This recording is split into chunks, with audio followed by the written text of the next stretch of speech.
আচ্ছা বলো তো কারা কারা কষা মাংসের সাথে সাথে হালকা পাতলা মাংসের ঝোল পছন্দ করো?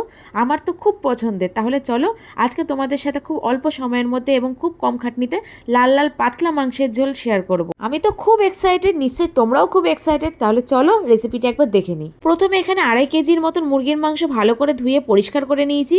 তবে তোমরা ভাবছো এতগুলো মাংস কেন? কারণ সেদিন ছিল আমার ছেলের রূপের জন্মদিন, তাই ভাবলাম রান্নার সাথে সাথে রেসিপিটা তোমাদের সাথে একবার শেয়ার করে দিই।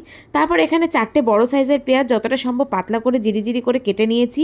আর রয়েছে 2টো বড় সাইজের টমেটো কুচি, বেশ খানিকটা কাঁচা লঙ্কা, 1 ইঞ্চি আদা কুচি ও বেশ খানিকটা রসুন ছাড়িয়ে নিয়েছি। এরপর একটা মিক্সিং জারে পেঁয়াজ কুচি ছাড়া সবগুলোকে নিয়ে ভালোভাবে পেস্ট বানিয়ে নেব। এরপর একটা বড় পাত্রে মাংসগুলো ঢেলে দিয়ে তাতে পেঁয়াজ কুচিগুলো সব দিয়ে এর মধ্যে বাটা মশলাটা দিয়ে দেবো। তারপর বড় চামচে 2 চামচ হলুদ গুঁড়ো, 1.5 চামচ জিরে গুঁড়ো ও 2 চামচ ধনে গুঁড়ো এবং 1 চামচ লঙ্কার গুঁড়ো ও বড় চামচে 2 চামচ নুন আর 1 চামচ চিনি দিয়ে দেবো। এখানে কিন্তু আপনারা আপনাদের পরিমাণ অনুযায়ী মশলাগুলো দিয়ে দিতে পারে। তারপর পরিমাণ মতন সর্ষের তেল ঢেলে ভালো করে ম্যারিনেট করে নেব। আপনারা চাইলে এখানে সাদা তেলও ব্যবহার করতে পারেন, কিন্তু এখানে কিন্তু একটা কথা, জল দেওয়া একদম যাবে না।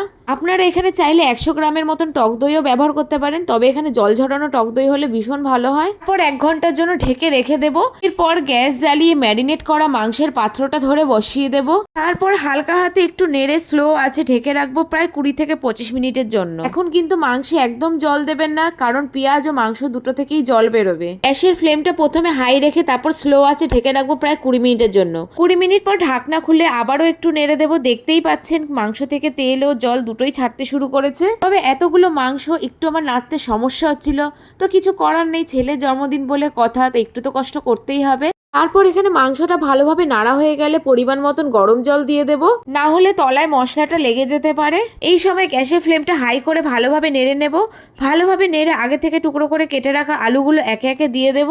আলুগুলো দিয়ে দেওয়ার পরে আবারও একটু ভালোভাবে নেড়ে দেবো যাতে মশলার সাথে আলুটা ভালোভাবে মিশে যায়। ঝোলটা ভালোভাবে ফুটে গেলে গ্যাসের ফ্লেমটা স্লো করে ঢেকে দেবো আবারও 20 থেকে 25 মিনিটের জন্য। 20 মিনিট পর আবারও ঢাকনা খুলে হালকা হাতে নেড়ে দেব। এইভাবে মাঝে মাঝে ঢাকনা খুলে নেড়ে দিতে হবে। এরপর আলু ও মাংসটা ভালোভাবে সেদ্ধ হয়ে গেলে যতটা ঝোল রাখবেন সেই হিসাবে গরম জল দিয়ে দেবেন। ভালোভাবে নেড়ে ফোটার অপেক্ষা করতে হবে। এই সময় গ্যাসের ফ্লেমটা যেন হাইতে থাকে। তারপর ঝোলটা নুন মিষ্টি একবার দেখে সামান্য গরম মশলার গুঁড়ো ছড়িয়ে 10 মিনিটের জন্য ঢেকে রাখবেন। এখানে আমার নুনটা কম লেগেছিল, তাই আমি 1.5 চামচ নুন দিয়ে দিয়েছি। আপনারা আপনাদের স্বাদ মতো নুন মিষ্টিটা দেখে নেবেন। ব্যাস, তাহলে আর কি রেডি গরমকালের জন্য লাল লাল পাতলা মাংসের ঝোল। রবিবারে ছুটির দিনে বা যে কোনো সময় গরম ভাতের সাথে একদম জমে যাবে। অবশ্যই এইভাবে একবার ট্রাই করে দেখবেন। ও হ্যাঁ, এই রকম নতুন নতুন রেসিপির জন্য চ্যানেলটিকে অবশ্যই সাবস্ক্রাইব করে দিন। দেখা হবে নতুন একটা রেসিপির সাথে, নতুন একটা ভিডিওর সাথে। এখনকার মতন টাটা।